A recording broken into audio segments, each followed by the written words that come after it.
Brown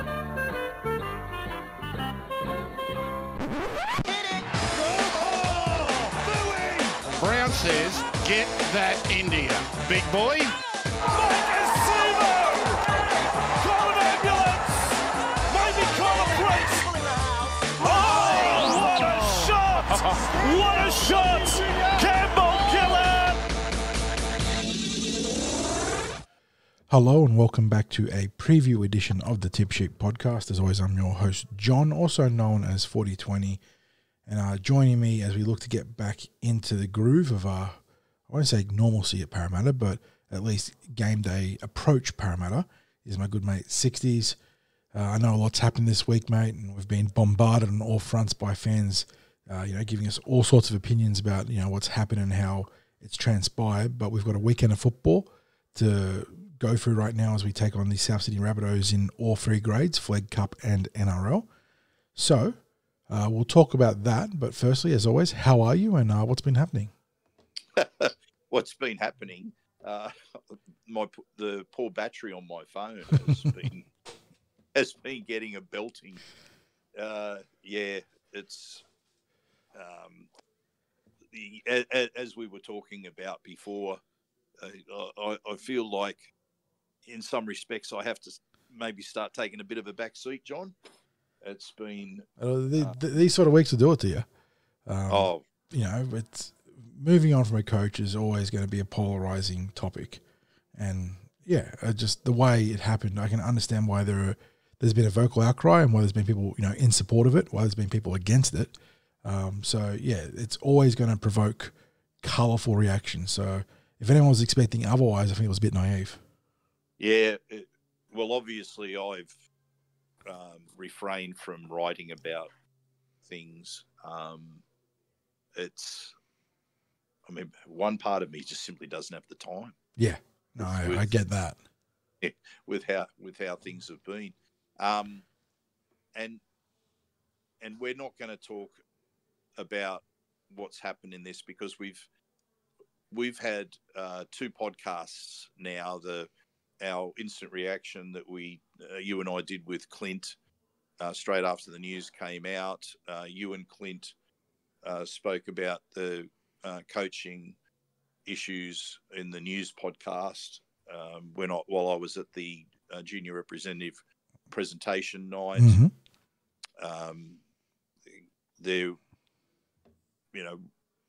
I was able to speak to the club executives at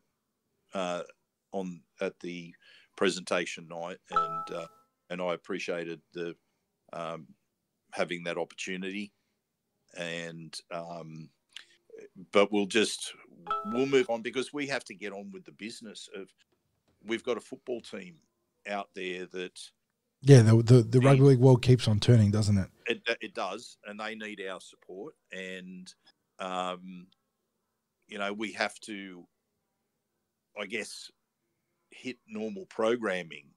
As I know that there are people out there who would like us to maybe comment more. There'd be people out there that would like us to comment less.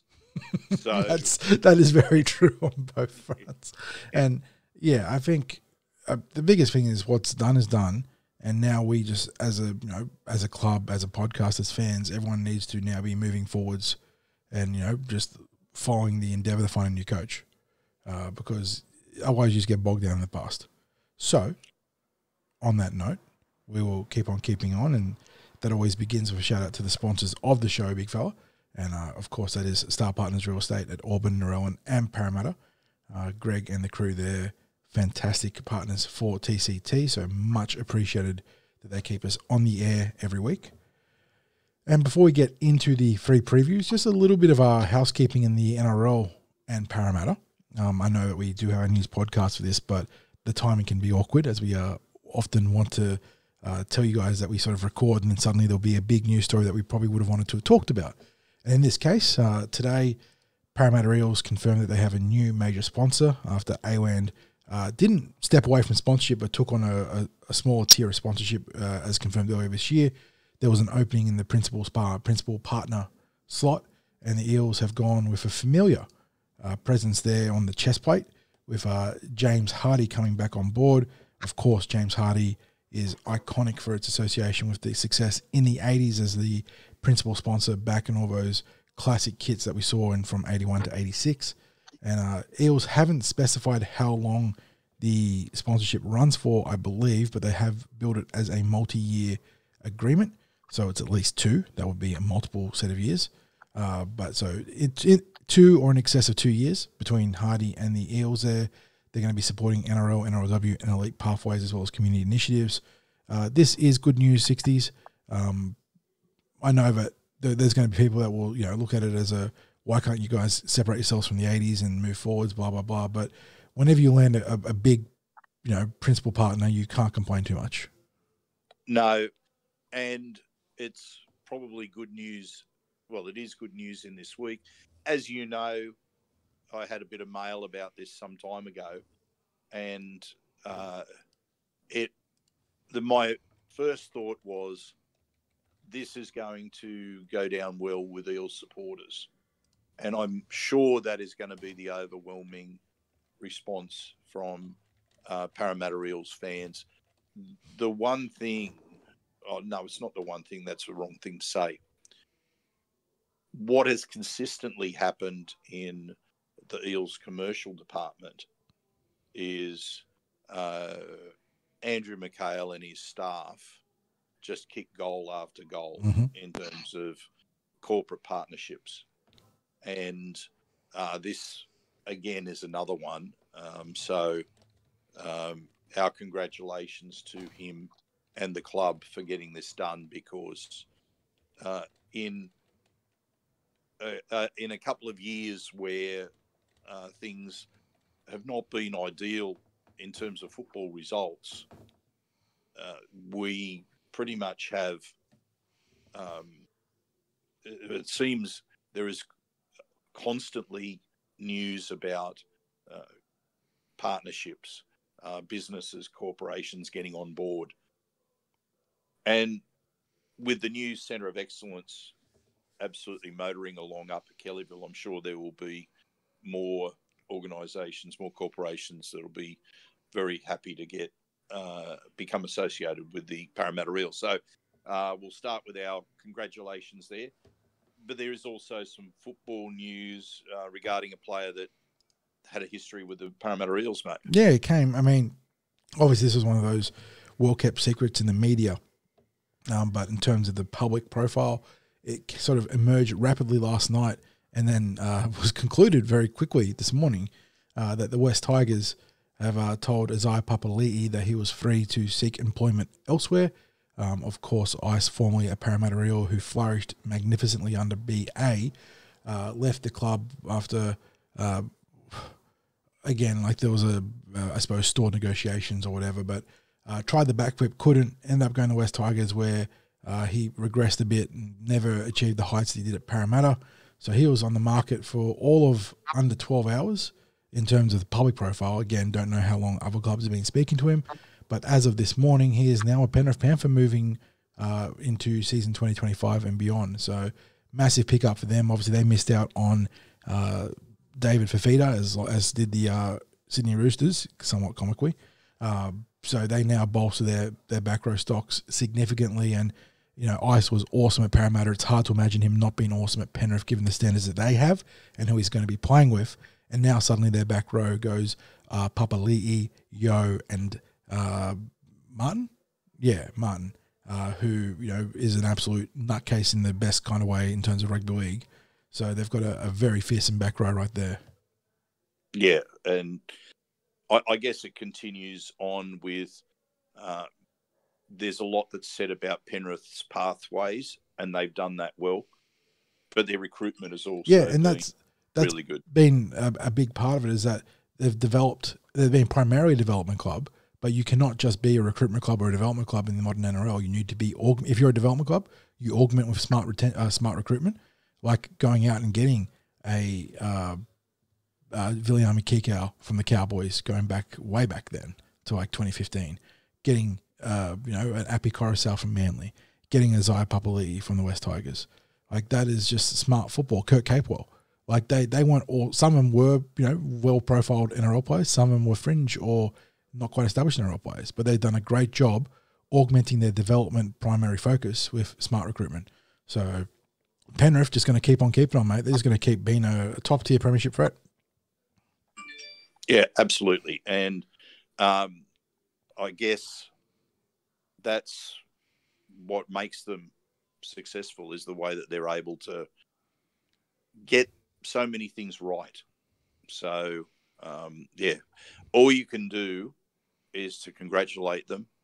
We might feel a bit of envy. Through congratulations through gritted teeth, I think, mate. Yeah. I'm so happy for you guys. Yes, yeah, absolutely. So anyway, we've got 3 grades of Eels matches to work our way through.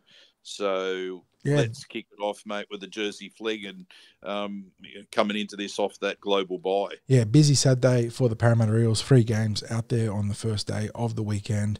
Starting at 11 o'clock a.m., Erskineville Oval, who I was saying to Ham on the Parra podcast, I don't actually think I've been to Erskineville Oval. I think it's sort of in Alexandria or thereabouts, McDonald Town, whatever it is. So don't think I've been there. Which is I definitely haven't. I'm not old enough that I would have gone to watch first grade matches that I believe were held there in the distant past. So in around the inner west there, isn't it? Probably the city, the beginning on the city side of the inner west. So, because inner west is now a pretty generous term that stretches out past Strathfield. But, it's a pretty big catchment. So anyway, on to this game. It's a tough proposition for the Parramatta Eels this week, 60s. They had a mini revival going after back-to-back wins, but then stalled against the Melbourne Storm, went down to their turf down there in Melbourne and lost 20-4, I believe it was. And they head into the global bye on the back of that loss. They now come out of the bye taking on the 4th place South Sydney Rabbitohs, who I believe are on 7.5 wins, 7 wins and a draw versus Parramatta's, I think, 2 or 3 wins now. So plenty of work for the Eels. If they're going to make some noise in this competition, I think you got to win this game. And it's going to be a tough assignment, but they look like this. At fullback, Zach Hunter. One wing has young Mo Alameddine, who was one of the award recipients at the junior representative night just past. Other wing sees Bo Newlands. Centres, you got Antioch Fatala Mariner and Dom Destratus. In the halves, Arpa Tweedle and Matt Hunter. And the Hunter boys, they are brothers, right? Do you know what? I can't definitively say that. So we have to chase that one up. Then we got the front row, which sees Sam Tuivasa and Teenkin Brown at the bookend positions with Riley Smith at dummy half. Michael Abdo and Will Lewis are on the edges. Saxon Pryke at lock forward. Notably, no Jock Brazel this week, so I'd say injury or suspension in effect there. And again, it's always hard to tell for these Jersey Flegg teams, about who is available because we just do not get judiciary reports or injury reports. So there could be a whole host of players that simply cannot be picked right now by virtue of injury or ill discipline. But then we go to the interchange. Lachlan Mears-Crabbe, Max Tupou, Damascus Nehemiah, and Raf Destratus round out the rotation options. No reserves are listed this week, but I'm sure there will be one on game day since you need to have an 18th man. And I'm looking at this South Sydney lineup. Does anyone stand out to me? Noah Reid. We certainly know him, Craig. Former Parramatta Eels front row forward there. And I think that is the highlight in terms of former Eels potentially there. So tough game. Rabbitohs are very much a form team in this competition, but we have to wait and see what the Eels have coming out of the bye. Looks like we've got some players that are either injured or haven't been selected because we know that Josh Lynn has been elevated to New South Wales Cup for this week, so he's not available. He could get bumped back down the flag if Brendan Hands pops up in the Cup. That is something I'll speak about shortly, but that'd be a pretty tough downgrade for Lynn, who I thought was quite good against the Magpies during the New South Wales Cup Magic Round. Yeah, I think he was missing from the Flegg team when they travelled down to Melbourne. Yes, he was. Last minute dropout. I think he was fell crook on the day. So that's why he missed out on playing on that day. And whenever you get one of the halves drop out at the last minute, you know it's literally going to be a tough replacement, a tough adjustment, I should say, for the team on match day. So and I know there's always contingencies for what happens around this, but there's no mistaking that's and the Flegg teams, all clubs with their Flegg teams, are going to be the most volatile in terms of changes. Absolutely, and for context, the Parramatta Eels have had weeks and weeks and weeks to prepare for life without Mitchell Moses, and you still see the difference. You know, losing your tier 1 or first choice halfback is always going to be a huge setback. So, yeah, if Lynn does come back, sorry, you go. No, I was just going to say, and the thing that's different about the Jersey Flegg is that if you're talking about an NRL team, they are impacted by injuries that happen directly to them, and maybe maybe there's limitations as to who they can bring in based on whether everyone's available in the grade below. However, for a team like the Jersey Flegg, they get farmed out by the New South Wales Cup. Yeah, it's like it happens for 2 grades above them. So if there's injuries that happen in NRL, up goes New South Wales Cup players, which means up will go, say, some Jersey Flegg players, and then of course it means that if there's injury or loss of form in New South Wales Cup teams as well, then it may well be that they are replaced by Jersey Flegg. So they probably get the greatest number of changes, and you'd have their coaches would be watching the higher grades through gritted teeth and so worried true. For the players to stay healthy. And then there's a double-edged sword as well, because part of their remit as coaches would be to develop the players in their team so that they are able to be elevated, and then they can and they do celebrate in their successes when players are called up from that team. But at the same time, they also know that it makes their job a bit harder when they lose a player through elevation and through successful performances. It's really hard to judge at times successes of lower grade teams like that. So just looking at the team, there are, I think obviously everyone that's in that team has played at some point during the season. It would be interesting to know how many of them have got to play together. Yeah, you can't imagine the chemistry is pretty firmly set there. There's been a lot of rotation due to injuries. Yeah, so speaking with people about that last game down in Melbourne, I haven't watched any footage of that, but speaking with people about it, they were disappointed in the performance. Mm-hmm. Errors, again, featuring too high. Being realistic with this one, given the position of the two teams, the Eels will have to really perform to the best of their ability. If Josh Lynn drops back, and that's not disrespecting players in the positions, so it's not a reflection of the current half in Matthew Hunter, because to be honest, I haven't seen really anything of Matthew Hunter as a footballer, but I've seen quite a bit of Josh Lynn coming through SG ball into Flegg last year, even some games in New South Wales Cup, and he's a difference maker in the team. So if he plays, I think they're a genuine chance in this. If he doesn't play, then the job becomes tougher, because there's a loss of chemistry. There's a loss of a strike weapon there in Josh. And, a lot more will be expected perhaps of Arpa Twiddle in the 5'8" role. But, there may be that synergy, that combination between the Hunters, especially if they are brothers. That may turn out to be an advantage there. But I'm looking at it as well, and I'm seeing forwards that are missing.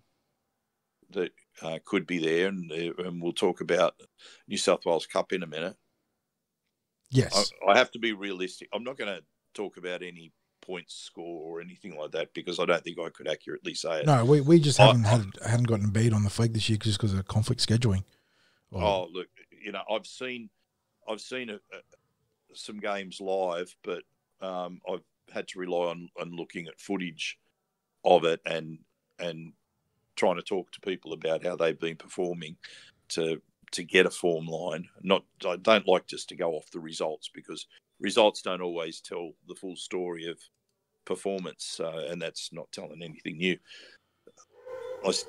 I still have to say I think we might struggle in this game. That's all. I think we're pretty firm outsiders here. Rabbitohs, top 4 team, in good form, and the Eels they had the potential for a roll going, not too dissimilar to what we're seeing in the New South Wales Cup, but that result against the Melbourne Storm, I think, put the kibosh on that, and they have to start from scratch again. So if they get the win, it'll be extremely well done, and I will absolutely give them their flowers next week in the news podcast, but right now they're pretty firm outsiders. But absolutely, a team that probably isn't outsiders is the New South Wales Cup, and they play the curtain raiser out at Accor Stadium on Saturday night, 5:05 p.m. kickoff in this one. Not on New South Wales Rugby League TV. That's really unfortunate. Unfortunately, it would have been nice to catch this one if you couldn't get out there. But the Eels take on the Rabbitohs. What a shock, given the curtain raiser status for the NRL game against the Rabbitohs. 8th place Eels, 9th place Rabbitohs. Eels are on a roll, 60s. They've dropped one game in their last, 5 now? 5? 4? Yeah. 5? And it was the one that you've referenced in the past has been the bizarre outlier 9-1 penalty count game against the Roosters where they still only lost by 6 points. So credit to Nathan Kalis, credit to all the boys in that team. They have dug deep to turn things around, and they are now seriously within touching distance of the top 5, the top 4, the upper parts of the bracket there. So got to keep it going though, and that means they've got to get the win against the Rabbitohs, and they look like this in order to do so. Zach Sini at fullback, he's been real solid in the number 1. Got Ethan Martin and Isaac Lumilumi on the flanks. Jake Tungor and Morgan Harper in what is an unchanged backline from the last couple of weeks, a backline that has been getting results done. In the halves, Josh Lynn and Ethan Sanders, they partnered up fantastically against the Magpies last week. It was really good seeing, and I know they're going different ways, especially with Ethan Sanders and who knows with Matthew Arthur, but seeing that essentially the SG ball spine recombining and just all the little plays that they trust each other with, that they can pop up on both sides of the field and pick defenses apart with was awesome. So hopefully you see more of that this week. But in the front row, you got Luca Moretti and Wiramu Greg, Matthew Arthur at dummy half. In the back row, Dan Keir, Matt Dury, and Charlie Geimer. Matt Dury in particular has been on an absolute tear in the cup and is desperately unlucky not to be part of the NRL roster right now. Charlie Geimer continuing to do Charlie Geimer things as well. He's been a rock at lock and also on the edges. On the interchange, Manny Luke, Will Latu, Brock Lobster. Brock Parker had a fantastic game out there at North Sydney Oval. And Reece Alderton. I did mention 60s of note here. No Brendan Hands, who also isn't named in the NRL 17 but is part of their extended bench. So assuming that he is fit, you would expect him to slot into the team somewhere here. Perhaps in the halves, maybe putting Joshua Lynn back to Flegg or on the interchange as the utility over Manny Luke maybe. But that is how it lines up there. Will Latu, another Flegg player there, holding his place in the team, so well done to Will. Good to see another young guy getting a chance and taking it with both hands. If you pardon my dog just popping off at his... What are you barking at? And anyway, Eels taking on the Rabbitohs. Looking at that Rabbitohs team, 60s, 9th place. I'm not really seeing any players of note here. It's Brent Hawkins at halfback. I think we've seen a little bit of him in the past. Buddy Gordon is still running around at prop forward. Yolene Gordon. The time is undefeated except when it comes to Buddy Gordon, it turns out. So well done to Buddy there. He's still going around. Buddy'd be in his mid-30s now. He's got to be, surely. He has been playing New South Wales Cup. Where he's 37. Oh, my goodness. Well, I mean, well done to him. He had a stint with the Eels via Wenty at 1.2. But, yeah, he is part of the fabric of the New South Wales Cup at this point. Could I just say as well, the local fish and chip shop, before they had a bit of a makeover, they had a wall that people who had some sort of profile could come in and sign. It was a lot of footballers tended to do that. Buddy Gordon was one of them. I remember his signature being up on the wall. And well, if you follow New South Wales Cup to any sort of degree, Buddy kind of is a bit of a celebrity there because he's just, like I said, he is part of the fabric of the game now. He has been around forever. So well done, the Buddy. And of course, on the interchange, sharp-eyed fans will notice the presence of Tavita Taumapenu for the South Sydney Rabbitohs. Tavita, of course, a Rabbitoh, then Eel, back to the Rabbits. So hopefully he doesn't play too well on the weekend. Being the what's the word I'm looking for here? The mean-spirited little Parramatta fan that I am. I'm sure there's a better way of phrasing that. But, Eels looking to keep on rolling. If I look at this ladder 60s, they've got 4 wins to their name now, and they've got there's a 5 wins Dragons, 6.5 wins for the Warriors, 5.5 wins for the Jets. So there's teams within reaching distance for them if they just keep winning now. And they're going to be, in finals contention legitimately very soon if they take care of business. So a lot to play for here. I like the fact that there's been a fairly consistent team that the Eels have been able to put out for the last few weeks. Being a big factor. Yeah, there's combinations, there's momentum, there's team spirit that you're seeing. I can report they have been training really, really well also. And there's nothing as far as, how can I put this? When you watch training, what you need to see in opposed sessions is the New South Wales Cup team putting questions to the first grade team. And they're doing their part in that regard. And I'm seeing a reflection of their training track form in the matches themselves. Mm-hmm. We've been able to watch more of the New South Wales Cup team in person than the Flegg team, and that I won't say that the scheduling is kind. It's been less brutal. It's been less brutal, yeah. So that when they haven't been a curtain raiser for the NRL team, the matches have not been at a clashing time. They've allowed, it's been possible to actually go and watch them at another venue. So, look, I've been happy with how they've been performing. Just obviously there's been players who have been standouts throughout the season, and obviously we're talking about Buds Arthur, Charlie Geimer, and you've got player. Look, do you know what? Last week, I've started singling out players just then. But what I wanted to say is their game last week against Wests, pretty much you'd have to say every player performed their role. Yeah. Like, there were strong performances right across the park. So, we had, because the week before, even there was the odd player that struggled. And I know certainly Morgan Harper didn't have his best game the week before. However, I thought he was outstanding against Wests. And Ethan Martin, he scored an Ethan Martin type try. Where it's hard to think that anyone else would have necessarily scored one of the tries that he scored. But I thought Zach Sini was his carries, he was almost unstoppable. Ethan Sanders had a solid game. Woody had probably one of his better games. Yeah, his second stint was very strong. Yeah.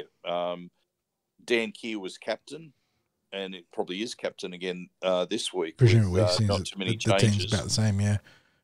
Brock Parker was great. Got his first cup try. 24 tackles, 0 missed, 10 runs, 100 and something metres. Yeah, Brock got an opportunity to start last week, and I think he absolutely relished it. Obviously, with Luca dropping back into the team, so that we do have that major change. But with Luca dropping back into the team, Brock's coming off the bench, but he'll get good minutes because you don't waste someone with the sort of motor that he has. It was interesting to see Will Latu get game time last week as well, and he's backing it up again. He was a strong performer in junior reps, then into Flegg, and now getting New South Wales Cup time. So, and I'm thinking from memory too, he might have played it in the middle last week. I saw him pop up on the right edge at the end when Ethan Martin nearly scored an outrageous try. But maybe he sort of had some flex time between middle and right edge. Yeah. That's what I'm saying. Maybe because we've always regarded him as an edge player. Did he play a bit of centre as well in junior reps? I feel like at Flegg level, at least in his first year, he definitely covered centres at some points. During injury crises. Yeah. And I'm not sure what the background is on Reece Alderson, but for me, he's been a surprise packet this year. Manny Luke has been a great foil for Buds because Manny is a great runner of the football. Buds runs the football, but he's also, Buds is one of those schemer type dummy halves. And when Manny comes on, and he doesn't get huge minutes, Manny, but he's always a good contributor in that time. And last week he made a significant contribution when he came on at the end. And it was he was heavily involved in one of the tries that was scored. So, and I'm just trying to think, did he get a try himself? In the game last week? Yeah. The try scorers were Ethan Martin, Harper, Lumilimi Sanders, Duri, and Parker. Yeah, it might have been... He might have offloaded for Brock Park, I believe he made the line break that led to Brock Parker's try. Yeah. So, and that, he just came on and was so busy at dummy half. So, I'm going to tip the Eels to get the win here in this grade. I think there's confidence, there's self-belief in what they're doing. Yes, there are going to be players who will be impacted by what's transpired this week, but I think there's a good sense of team in this group and about what they're working towards. So yeah, I'll tip them to continue their role. Yeah, I don't think that's an unreasonable assertion. They've been in terrific form for over a month now, and I'd like to see them continue that. Obviously there's going to be losses, but this is a game that's definitely within their wheelhouse to take the W. And if they do, get that step closer towards being in finals contention, which is kind of crazy considering where they started. All right, on to the main event, 7:35 p.m. out at Accor Stadium. Eels taking on the Rabbitohs. It is Indigenous Round in the NRL, which means it's the Eora and Gadigal Rabbitohs taking on the Darug and Parramatta Eels. I think it's the 8th iteration of Indigenous Round. Which is, as we've made plenty of talk about, 60 is a fantastic initiative for the code. So many of the game's most exciting players and some of their most talented players historically and currently are proud Indigenous people, and I think it's important to celebrate that. And, looking from the Parramatta Eels side, we've spoken about the jersey, which, again, via imagery talks about the Darug and Parramatta people as well as Jermaine Hopgood and his rugby league journey to be a Parramatta Eel. So some fantastic stuff there. And going to the teams now, we look at the South Sydney Rabbitohs, who come into this game sitting in last place on the ladder, 17th, but had a pretty decent showing against the Cowboys at Magic Round. Latrell Mitchell was at fullback, Alex Johnston and Jacob Gagai are on the wings, Tane Milne and Michael Cheekham in the centres. A little bit concerning that Tane's back against us. Not from a form perspective, but from our player health welfare perspective. The man is an absolute lunatic and has been sidelined probably less than he deserves to be, given how ill-disciplined he has been as a defender. But we can only hope that he doesn't take it out on us. In the halves, they've moved Jack Whiten from centre to 5'8", with Jack partnering Cody Walker, who was also their captain, at halfback.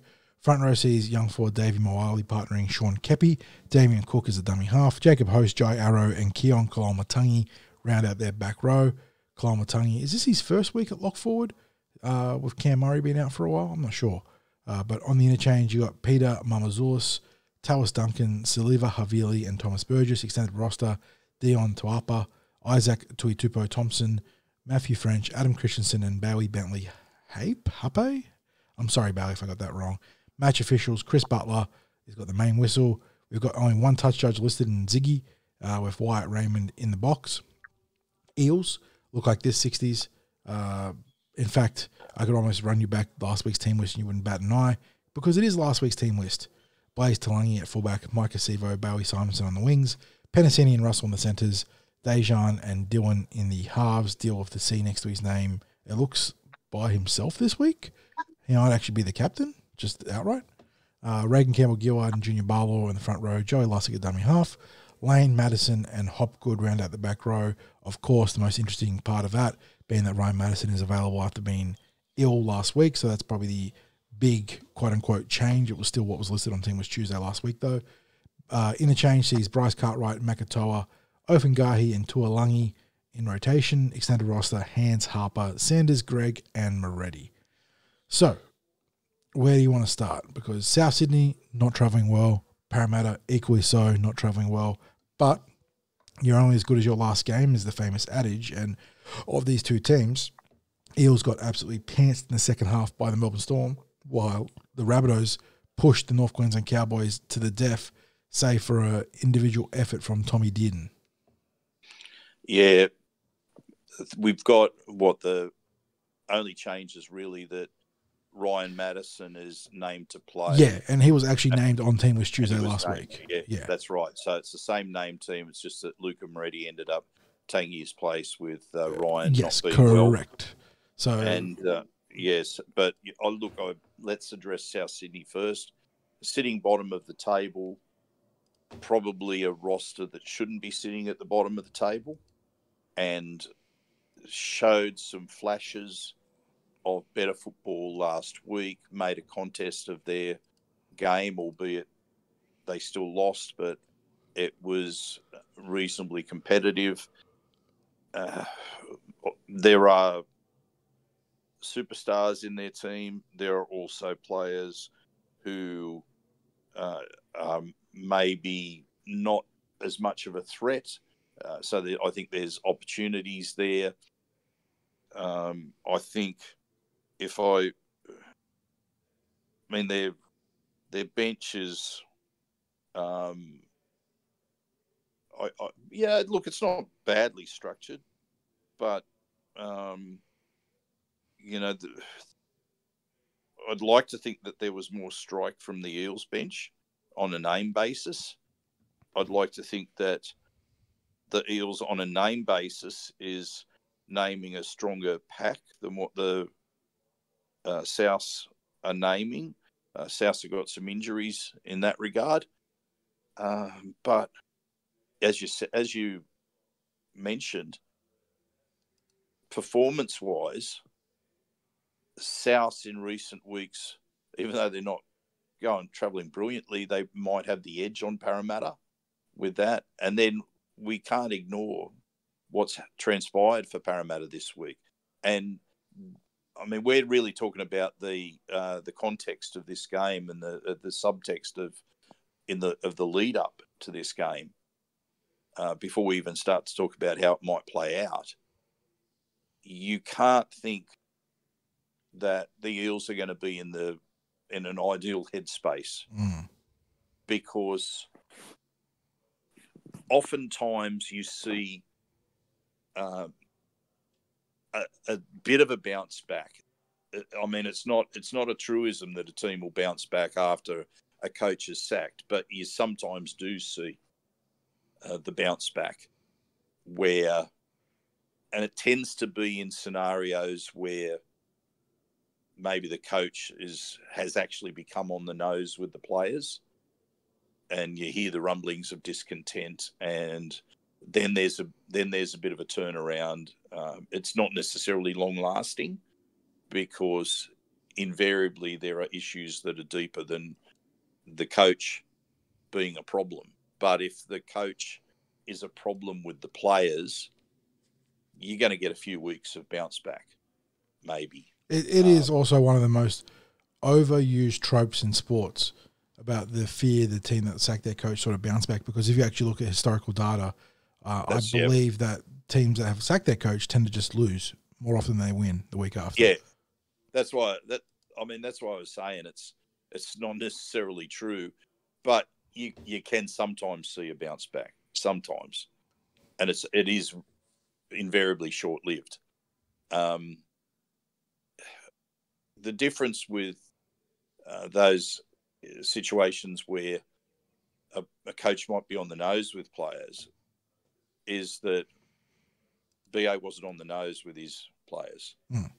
So I don't know that there's, from the headspace point of view, that the Eels are necessarily going to be in an ideal frame of mind. I'm not going to suggest that they're going to be in a frame of mind that's going to be impossible for them to perform, because they have to be professional footballers. They have to push all of this to the side. They have to be playing for each other. They have to be playing for the jersey. They have to be playing for supporters. And I mean, it's going to be very interesting to see how they play in that light, because Trent Barrett obviously didn't wield the axe to, week one. You know, he literally just copy-pasted the team list from the week before. You've got to think that there are a lot of, at least in the short term, if not the long term, given that there's been some articles about players like Micah Sivo being shopped to the Super League. But in the short term, pretty much everyone's spot in the roster should be subject to, exposure of form, right? And I know there's not necessarily a ton of options below on reserve grade, but you do have guys like Matt Dury and Chowie Geimer in the back row, or even Brock Parker in the front row. Like, you know, the Eels don't have anything to lose now in that regard, because if you end up just losing, you've sacked your head coach. So that's like that. I know it's a cop out, but that's kind of like where we're at, isn't it? So do these players react positively on the back of that to the pressure that's been applied? I don't know. We're going to find out on Saturday. Yeah.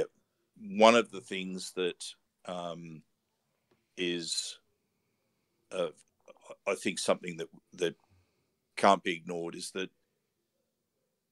Trent Barrett was going to be more than likely to give every one of the senior or established players an opportunity to perform for him.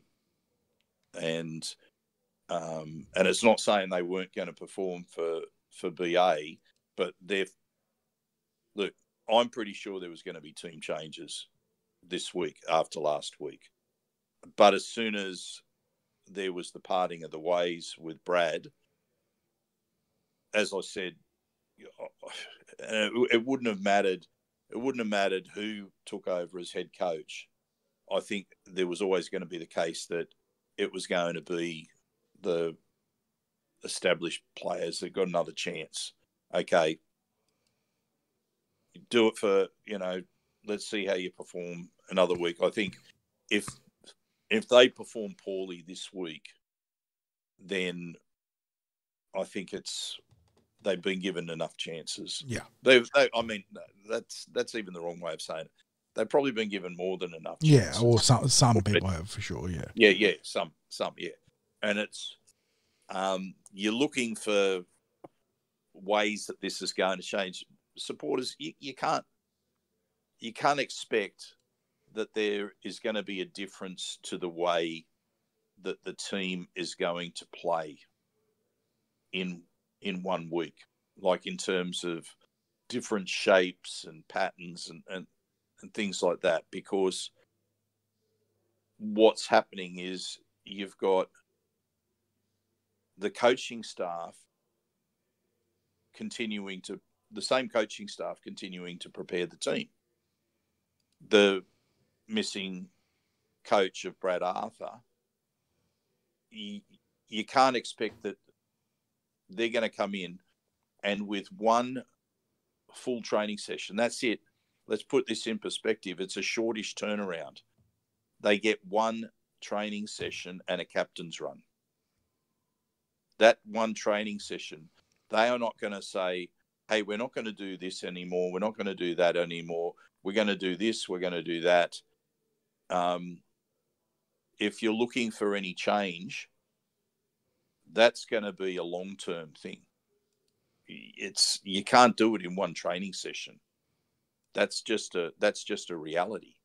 So I think what it comes down to this week is whether, as individuals, there are players who are able to lift their performances, and as individuals,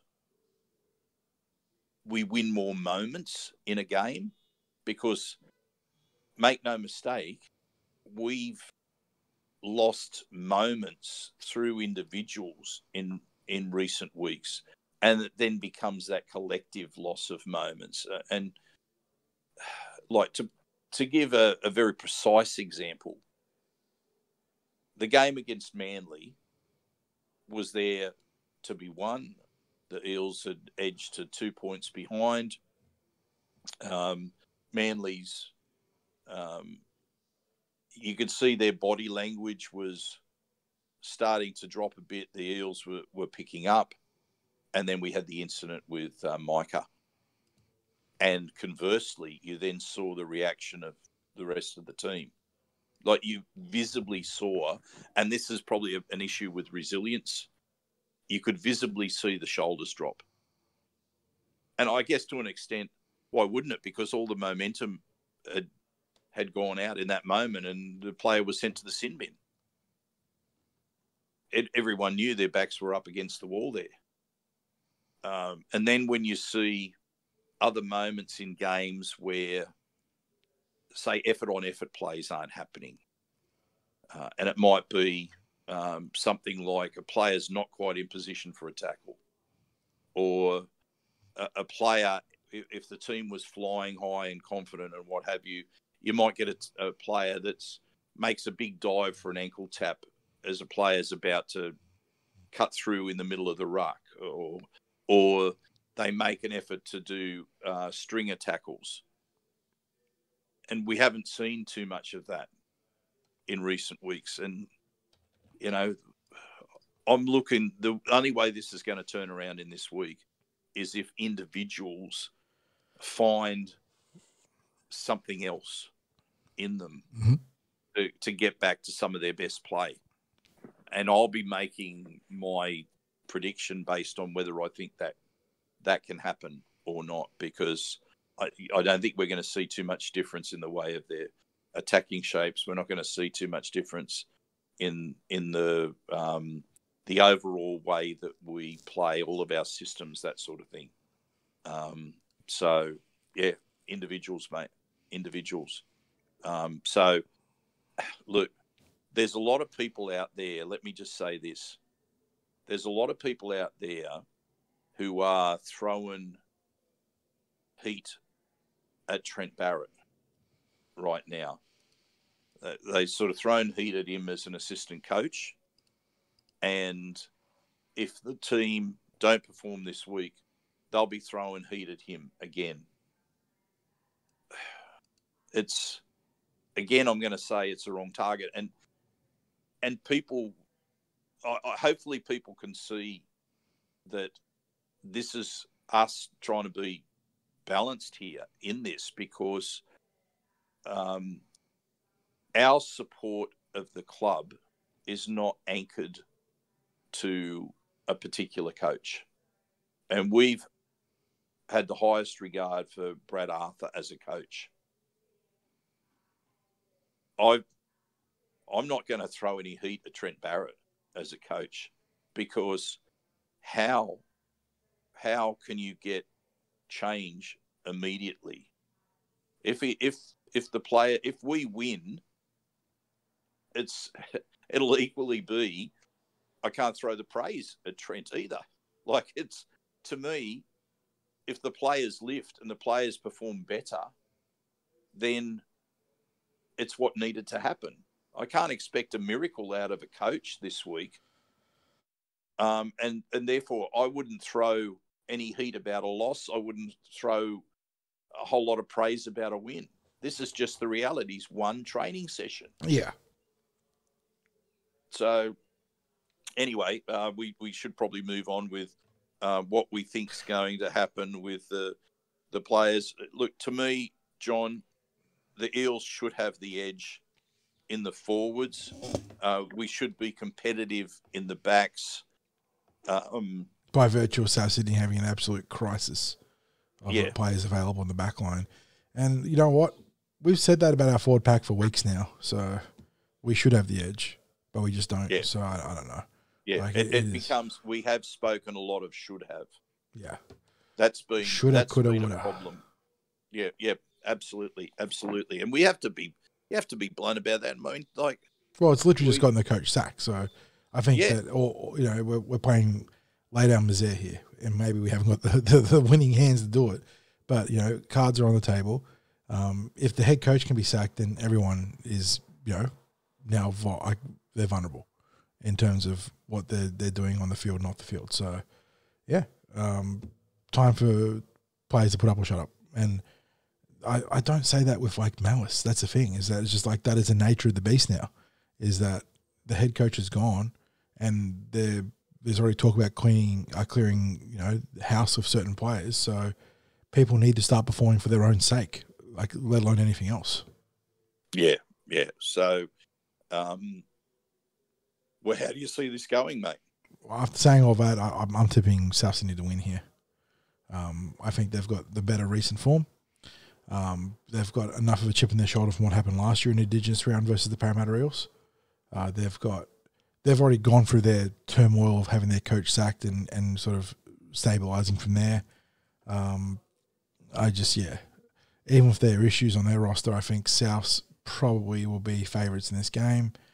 And I don't know. The fact that the same team's being picked for the Parramatta Eels, I don't see any reason to think that anything's going to change in terms of second half fades. Yeah.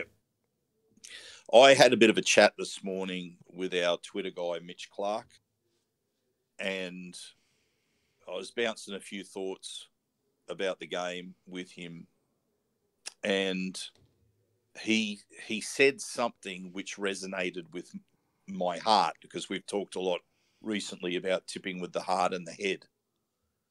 Mitch said to me, because I was obviously very down in my thoughts about how the Eels would perform, and he said, you know what, sometimes it can just be having something go right for a team in a game that can lift the team to a victory.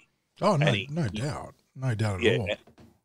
And he spoke about, you know, the way South lifted after a try last week that got them back into the game. And although they didn't win, they were certainly performing better, and that maybe, just maybe, some things going right in the game can give the players out there on the field a lift where maybe they hadn't had similar lifts in the past in recent games. And it got me thinking. It got me thinking about what I think I spoke about before, with that the moment where the error by Sevo gave Manly a lift when Parramatta could have been bringing all that momentum, and that maybe that the try that had been scored just before that might have been the catalyst for a win if they had been able to go on with it without an individual error. So I can't discount that. I know I'd like to. My heart says these sorts of things do happen in rugby league. The Eels had an unexpected thumping win over South last year. It is within them to do that. So I'm not totally without hope. And now here comes the however. However, the head kicks in. And I think when you are looking at the fact that we've had this week happen as it has, that the team hadn't been performing particularly well anyway, that there are still key players that are missing. And I think in this week, there's been a lot of media hype around South with the Indigenous Week and their obvious connections to Indigenous Week. And I said last year, I wrote about it, it'd be great if the annual match against South Sydney would be in Indigenous Week. And people said, you're crazy. Why would you want to take South on in Indigenous Week? And I said, because I think it's special to both clubs. Like Parramatta, not only does the team carry an Indigenous place name, albeit Anglicised. An anglicised version of Parramatta, it still has that connection. And I know there are other Indigenous place names like Cronulla and Canberra, but our logo of the eel is tied deeply to the actual name. Yeah, like we take it, like Canberra's the Raiders. That doesn't, Canberra doesn't mean Raiders. Cronulla doesn't mean a shark, right? Parramatta, place where the eels lie. Yeah. Basically, this is where you'll find eels. Is in this place name. How deep does a connection get there? Like it is the ideal round for a match against a club which has deep roots within that club to the Indigenous community and Indigenous players, the history of Indigenous players at the club. I mean, that's not discounting the history of great Indigenous players at the Eels, which I've written on many times. So, when it comes to that result last year, that was unexpected. And can we do it again? The head just says it is too big a hurdle. And are we ready to give our actual tips now for what's going to happen this week? Yeah. Let's do it. Look, I'm doubling down on the idea of the most recent form being probably the best indication of what you can take into this game, and comparing the two teams, South Sydney are travelling better right now. So I will tip South Sydney to win this one, and it sucks, but I think moving on from Brad Arthur doesn't necessitate dead cat bounce for the Parramatta Eels this week. So South Sydney to win. Mid-30s to mid-teens, so 34, 36 to 14, 16, thereabouts. I think first try scorer, I'll keep it fun with Blaze featuring either as the try scorer or setting it up. And then best on field for the Eels, I legitimately don't know, mate. Maybe Ryan Madison took his vitamins after getting sick and he'll come back and have a big game. Okay. So I'm going to give 3 levels of tips. I'm going to give the heart. I'm going to give the realistic, and I'm going to give the fear. So my heart says Parramatta to win by 2 points in the vicinity of a 26-24 win, maybe even a field goal. Realistic gives a similar scoreline to you. So obviously mid-30s South, mid-teens Parramatta. Mm-hmm. But I do have a fear one. And it would start to get into the realms of the Dolphins or Storm scoreline and possibly worse in terms of how many points we concede. I hope we don't go down that path. I really do. I just want I want something to happen this week that may not be possible, but I'm really hoping that there is a bounce back.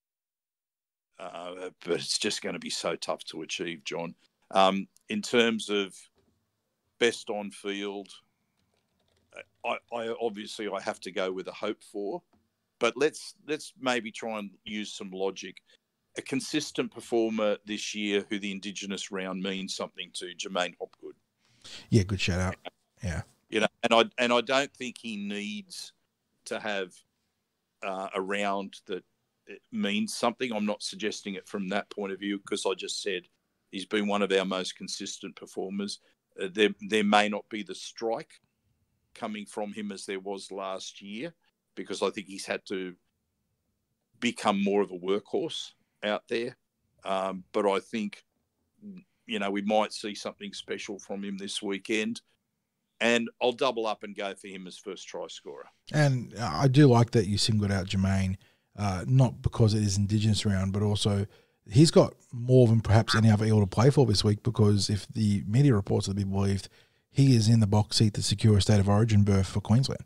So a good performance this week, with selection obviously coming at the conclusion of round 12 for game 1, would have him over the line. So from a personal basis, from a Parramatta basis, obviously we're looking for a big game from him. And the tie into Indigenous round obviously would be fantastic too. So I tipped against Parramatta, but I would love to see Jermaine deliver the kind of game that you're tipping of him there, big fella, because that would be fantastic on multiple fronts.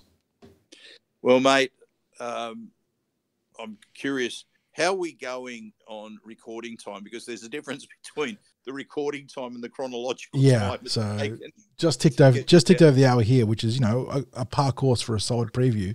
But we did start recording, a long time ago. So we're talking about nearly 3 hours. Yeah, it's been one of those days. Just a lot happening in between recording segments. So you guys what did I say about phone calls? Yes, exactly. Yeah, so mate, I apologise to you for having to say to you, look, I've got to stop. I'll come back to you. And waiting for me to reconnect in this recording. But yeah, it's been par for the course and probably part of the reason why, as I said, I'm just gonna, I have to step back a little bit at the moment with what's happening, and so just I'm not going to be doing too much writing, people, and some people are probably cheering that at the moment. It won't be stepping back with the podcast, but it's just a really busy time at the moment, and I think I need to take a little bit of a step back from Parramatta stuff, because hey, it's our passion, but it's not our life, is it? Yeah, exactly. That's the thing.